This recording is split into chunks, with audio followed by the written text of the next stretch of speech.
What's up guys, it's River and today we're looking at the Panasonic G7. This is a really special camera. So let's do a deep dive, see exactly who this camera is for, exactly what it does, and if it's right for you.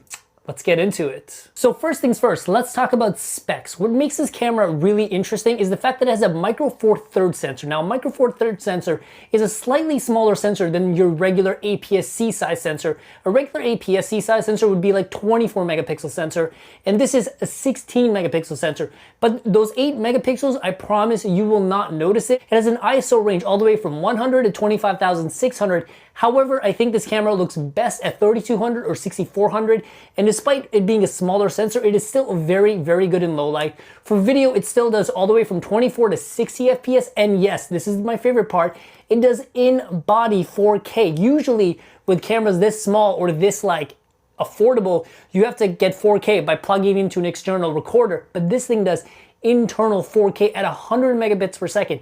But what really, really impresses me about this camera package is the fact that it comes with two lenses. It comes with a 14 to 45 lens and a 45 to 105 lens.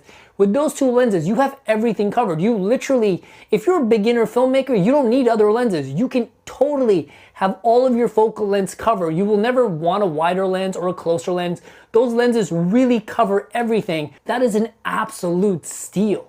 So first, let's take a deeper dive into the photo features of this camera. So a couple things I really like about this thing from a photo perspective is the articulating screen.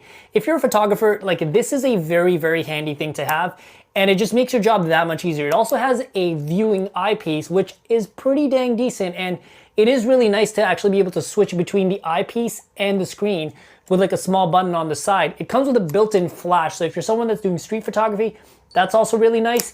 As for the actual photo specs internally, it does 7 frames per second of RAW. Also, one thing that I really appreciate about this camera is the fact that it has a little dial right here. Now, usually cameras only have one dial for changing modes, but this has a separate dial on the side for changing your photo mode. So you can go into single shots or burst mode, and also it has a really interesting feature called 4K burst. Now this camera only shoots at 7 frames per second, which isn't the fastest. It's decent. So the way this camera gets around that limitation is that it actually goes into 4K mode and starts making a video, and it makes a little video for a few seconds at 24 frames per second or 30 frames per second. And then you can go into that video and go through every single frame and pick the perfect photo you want. Now that's really helpful if you're shooting sports or something that's really fast moving. You just make a 4K video. Now 4K is a lot of resolution, but at 24 frames per second or 30 frames per second, you're not missing any information. You're not missing any moments. So you can just go into that video and pull the perfect shot. That's kind of similar to live photos on the iPhone, but it's a very, very useful feature for shooting fast moving stuff or moments where you're not really sure exactly what you want and you just want someone to kind of do their thing and pull something from that. That is a very useful photo feature. And also what really makes this camera special, once again, is the fact that it comes with two of these lenses. These lenses will give you pretty much everything you want. With these two lenses, this is a very special camera, and with two lenses right off the bat, especially if you're a beginner, you're fine. You're not limited in any way by your lens choice.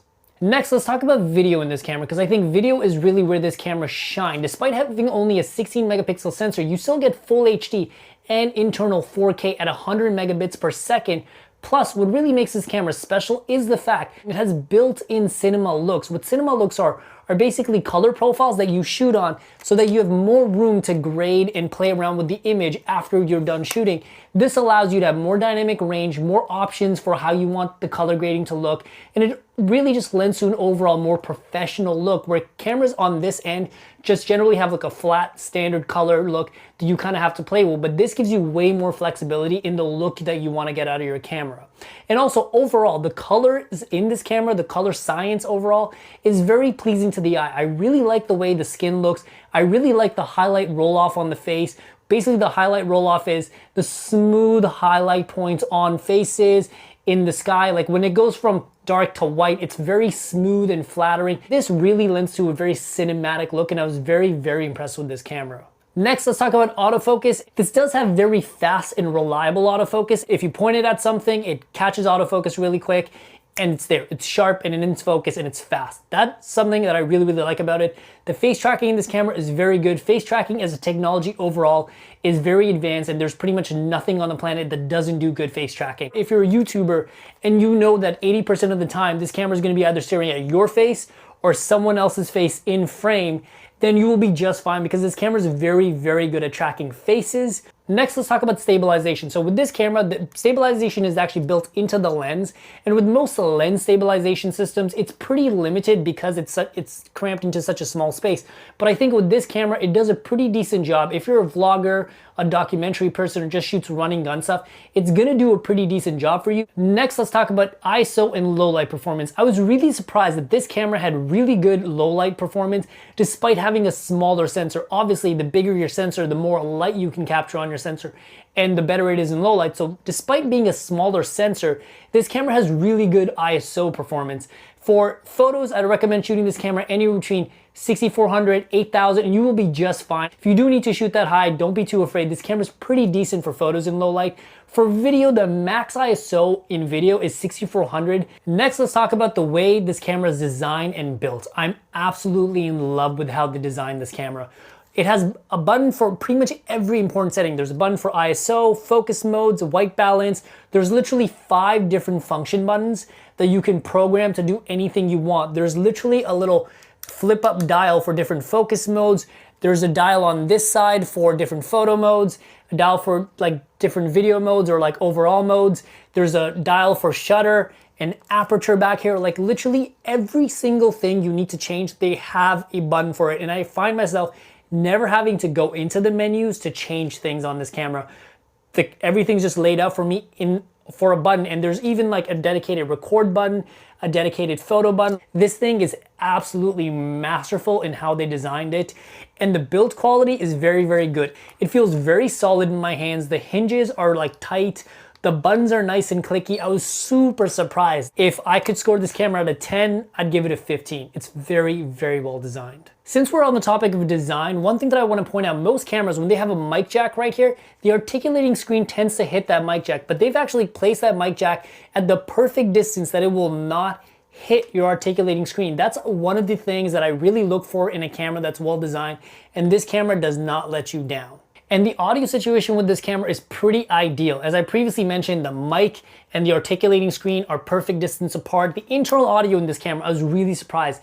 It's really, really good. And also, it's got a hot shoe mic right at the top, so you can plug in your mic and then look at yourself in the side screen. Like, this is pretty ideal for a vlogger. I think this is a fantastic vlogging camera if you want to use it for that.